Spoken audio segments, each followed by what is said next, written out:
swiftly, yet every nuance etched into my mind for eternity. I pushed open his door without a sound, believing him to be lost in slumber.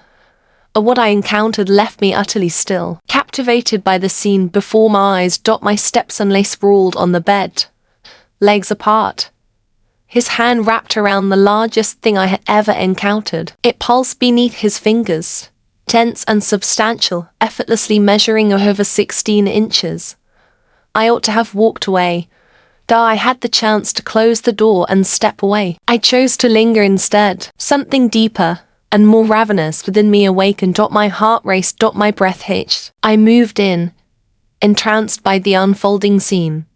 He gazed up at me, a mischievous grin playing on his lips. In silence, he beckoned me inside, and the weight of shame dissolved into warmth. My fingers quivered with anticipation as I extended my hand toward him. He let out a low groan as I encircled him with my hand, grappling to hold on to every part of him. It was overwhelming for merely his hands to bear. Assistance was essential for him. In that tangled, illicit instant, I extended my own. Before we embark on this journey, let me take a moment to express my heartfelt gratitude to each and every one of you who has chosen to subscribe to this channel. Your support is everything to me. Do remember to join the conversation and share your insights in the comments below. I am eager to know your thoughts as the narrative progresses. Allow me to guide you into the depths of that fateful night that forever altered the course of my existence. Once upon a time, there was a name, and that name was Melissa. In the serene suburbs of Wisconsin, her 36-year-old housewife weaves her daily life into a tapestry of routine and warmth. On the surface, my life seemed flawless. A cozy abode, a diligent partner, and a stepson on the brink of graduation. My husband David embarked on frequent journeys for work, leaving me to navigate the quiet of the nights on my own. In the quiet moments, I busied myself with cleaning, baking, and tending to the garden, seeking to ward off the solitude that lingered around me. 3 years ago, when David and I exchanged vows, I believed I had discovered the essence of stability at last. Yet, beneath the facade, our union was frigid and rigid. In the midst of it all stood Ethan, a 19-year-old with a striking tall frame and golden hair, his physique sculpted through relentless dedication at the gym. He embodied the wild, untamed essence that his father sought to rein in. Our conversations were limited to mere pleasantries, until that fateful night unfolded. At first, the night unfolded like any other.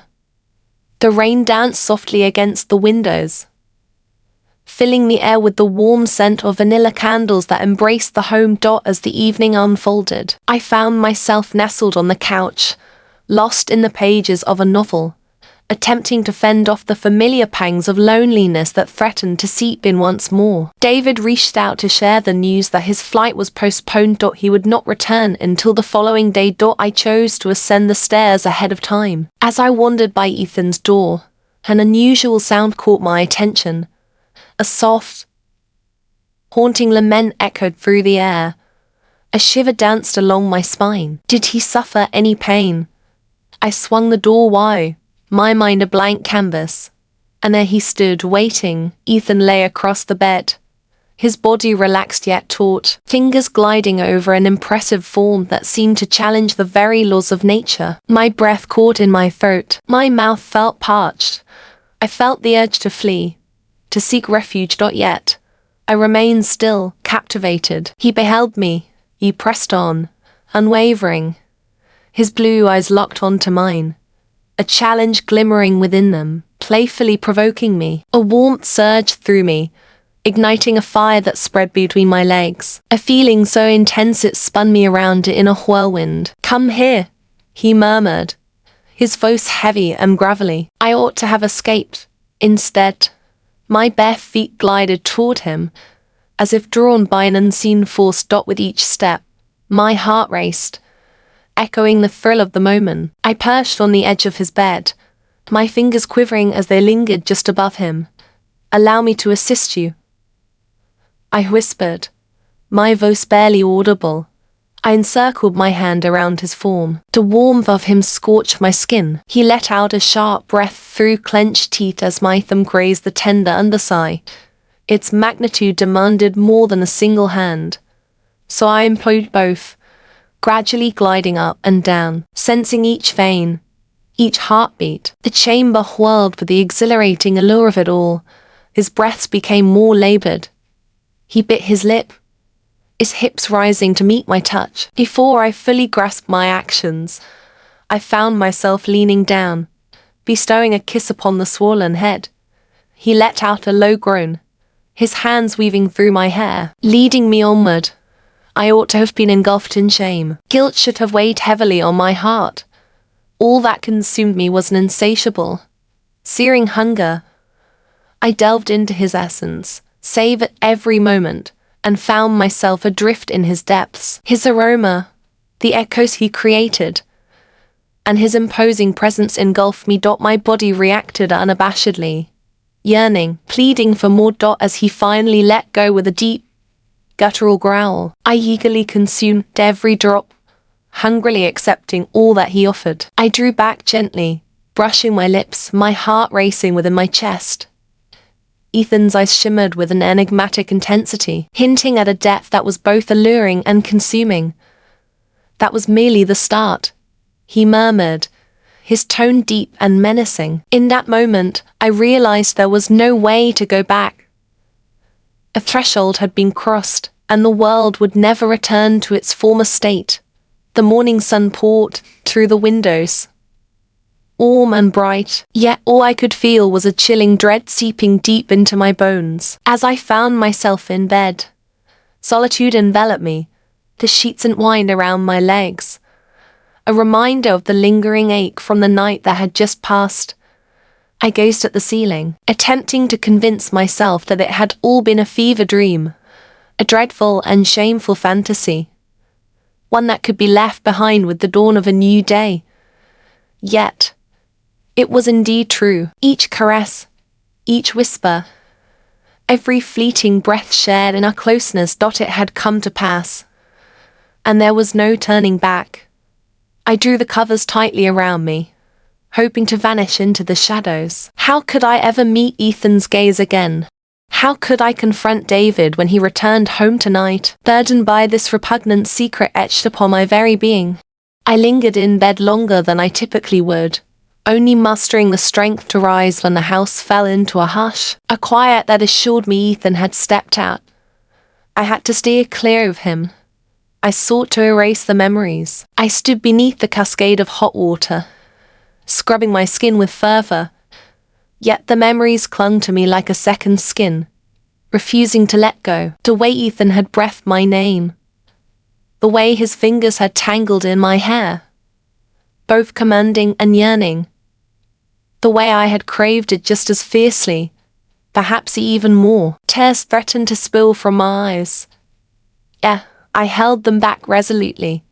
With a swift motion, I slipped into a comfy sweater and jeans, gathering my hair into a carefree bun atop my head. I would prepare breakfast, find ways to occupy my time, and by the moment David came back, all would return to its usual rhythm. Also, I whispered to my own heart. As I entered the kitchen, I came to an abrupt halt, frozen in place. Ethan lounged at the counter, bare-chested, with a bowl of cereal awaiting his attention.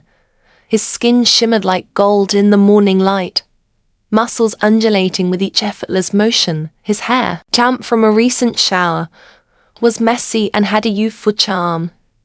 Yet the intensity of his gaze held a depth far beyond mere boyishness. His gaze captured mine, slow and intentional, trailing down the length of my body with a languid confidence. My face ignited with a fiery warmth.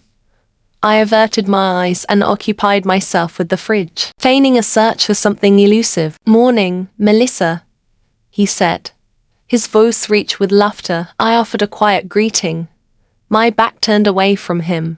With a quiver in my hands, I reached for a carton of eggs. "You look different today," he remarked, a playful lilt in his voice, with a sense of ease and a hint of radiance. I shut the fridge door with a force that felt a touch excessive. "Eat your breakfast," I urged, my tone cutting through the morning air more sharply than I had meant it to. He let out a soft chuckle, the sound weaving through the air and sending a delightful shiver down my spine. With a hint of tenderness, he whispered, with a slight misstep. I found myself cracking 2 eggs into the pan. I focused intently on the stove, silently urging him to step away, to grant me a moment of solitude. Yeah, I sensed him drawing nearer. His presence hovered behind me, charged with an unsettling energy and a hint of peril. "You don't have to pretend, Melissa," he said, his voice now softer, almost intimate. I sensed that it brought you joy. As the spatula fell from my grasp, my hands tightened into fists, a storm brewing within me. "Hold on," I urged, my voice quivering with emotion. "Let it remain unspoken." It was an error in judgment. I pivoted to confront him, ready to assert my stance, to reclaim the boundaries we had once broken. Yet, when our gazes intertwined, my determination shattered. In his gaze, there lingered not a trace of regret, nor a hint of shame, only an intense, searing hunger burned brightly. "You desire it once more," he murmured, drawing nearer, his fingers grazing my hip. I inhaled sharply, the touch igniting a blaze within my very being. I loathed the way my body surrendered so effortlessly, leaning toward him, yearning for him. "No," I whispered, though the sound felt frail, even to my own ears. With a sly smile, he reveled in the sweet taste of victory. He pushed me against the counter, his hands gliding beneath my sweater, fingers playfully exploring the delicate skin of my waist.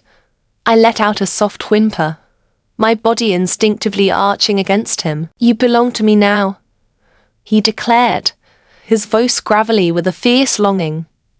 "Last night, Melissa, you ventured into territory that should have remained untouched. There is no turning back." I shook my head, tears brimming in my eyes. Yet when he kissed me, all my objections vanished into silence. His mouth was a force of nature, consuming, claiming every breath from my lungs. His hands explored with a bold curiosity, discovering the contours of my body in a way that was both thrilling and unsettling. I sank into him, my fingers weaving through his damp hair, drawing him nearer, craving him with a desperation I had never known before. He hoisted me onto the counter with ease, parting my legs and positioning himself between them. I sighed softly against his lips, my fingers gripping his bare shoulders with urgency. The kitchen resonated with the echoes of our fervent kisses, our uneven breaths, and the gentle rhythm of flesh meeting flesh. I had never experienced such a vivid rush, such a deep longing, such a complete surrender to the moment. As he entered me, moving with a deliberate slowness that sent waves of sensation coursing through me, I gasped, my head tilting back in response to the overwhelming feeling. He opened my eyes in ways David never had, uncovering depths I never knew were there. Ethan surged forward, embodying the wild spirit of his youth. With every thrust, waves of sensation rippled through me. I held on to him tightly, surrendering to the surging tides of ecstasy, becoming utterly lost in the moment. The table shook beneath us. Plates crashed to the ground, echoing in the recesses of my thoughts. I understood this was madness, perilous. Yet I found myself indifferent. Nothing else held significance except for the emotions he stirred within me. As we finally sank against one another, breathless and trembling, the chaos of the kitchen swirling around us, a chilling realization dawned upon me, something far more frightening than the act we had just committed. I felt no regret, not even a hint, and that frightened me more than anything else. As David stepped through the door that evening, a hush enveloped the house, wrapping it in a stillness that spoke volumes. I observed him from the kitchen doorway, my heart pounding fiercely within my chest. His smile lit up the room as he caught sight of me, weary yet joyful, placing his briefcase aside and welcoming me with open arms for a warm embrace. I lingered for a fleeting moment, caught in the weight of the decision. Before crossing into his embrace, he embraced me with warmth, planting a gentle kiss on the side of my head, softly whispering about how deeply he had longed for my presence. I compelled myself to wear a smile, to nod in agreement, to respond with the right words, yet within me, it felt as though I was sinking beneath the waves. His scent, his touch, everything about him felt like a distant land now, marked by the hidden truth I bore within me. Ethan observed from the staircase, his gaze deep and enigmatic. In that brief moment, how our gazes intertwine, sending a whirlwind of emotions spiraling through me. Knotting my stomach in a chaotic dance, I swiftly distanced myself from David, feigning an engrossment in dinner preparations. In that moment, I craved a little distance, a chance to gather my thoughts. The evening meal felt like an ordeal. David regaled everyone with tales of his trip, completely unaware of the heavy, oppressive atmosphere surrounding him. I nodded, chuckled at the appropriate times.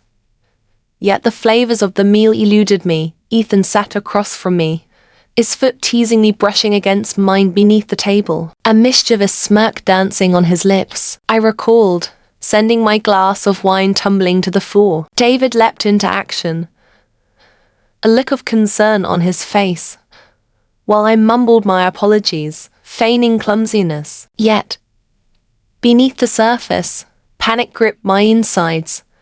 Another night like this would be my undoing. Once the meal had concluded, David politely took his leave to indulge in a refreshing shower. The instant he vanished upstairs, Ethan trapped me in the hallway, his form pinning me against the wall. "I want you again," he whispered against my ear, his hand sliding up my thigh. I pushed him aside, a tumult of fear and guilt churning within me. "Cease your actions," I whispered sharply. "He is upstairs." "This feels off." "It was already off." Ethan chuckled gently, a subtle, teasing sound escaping his lips. "You adore it," he declared. "You thrive on the peril. You relish the way I ignite your spirit." My eyes welled with tears, a deep-seated hatred for him coursing through me. Yet, an even greater loathing for myself lingered in the shadows. "You are but a child," I exclaimed. "Nothing more than a foolish, reckless boy." His expression shifted, the light-hearted bravado disappearing in a heartbeat. "You didn't think I was a boy and you were calling my name in the kitchen," he said, with a voice as frigid as ice. He spoke, and before I could rein in my impulse, my hand struck him. The crack reverberated through the hall. His fingers brushed against his cheek, and then a slow, perilous smile spread across his face. "You will return to me," he stated with a calm certainty. "You cannot resist."